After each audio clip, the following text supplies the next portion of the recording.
The mechanism of Indian monsoon, how Indian monsoons occur. Now, India has a very unique climatic condition or a season which is called as monsoons. This is the arrival of rainfalls in India. And how do they occur? Basically, it occurs after the summer months. So, during the summer months, the sun's rays directly fall over the Tropic of Cancer, which is 23.5 degrees north latitude. So this region receives extensive or huge amounts of solar energy. So the central parts of India and the northern regions of India becomes intensely heated. Due to this intense heat, the air above the land becomes very hot and it rises.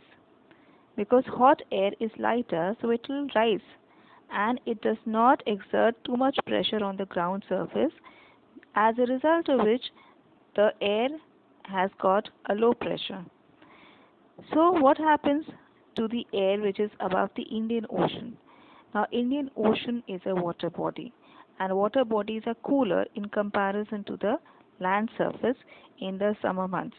The air above the Indian Ocean is still cool, so it is heavier in weight as colder air is heavier in comparison to the warmer air. So the air above the Indian Ocean is attracted towards a low pressure cell that is created in the northern and the central regions of India. These winds are the southeasterly winds. Okay, they are coming from the southeastern direction. They are trade winds. And since they are coming from the ocean to the land, they are moisture laden winds or they carry with them a lot of moisture. And as these winds cross the equator, which is at 0 degrees, they change their direction into southwesterly monsoon winds. And they divide into two branches, Arabian Sea branch in the west and the Bay of Bengal branch in the east.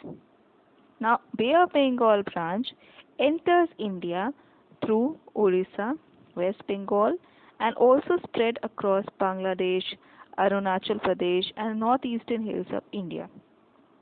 These winds keep on rising till they reach the Himalayas in the north. And when they clash against the Himalayas, they clash against the cold winds which are coming from the northern sides of the Himalayas and they form ITCZ, that is Intertropical Convergence Zone. Due to the formation of Intertropical Convergence Zone, there is heavy rainfall or condensation which takes place in the northern regions of India.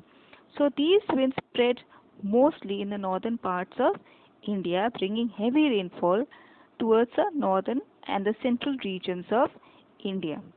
The next branch, which is Arabian Sea branch, is coming from the western direction.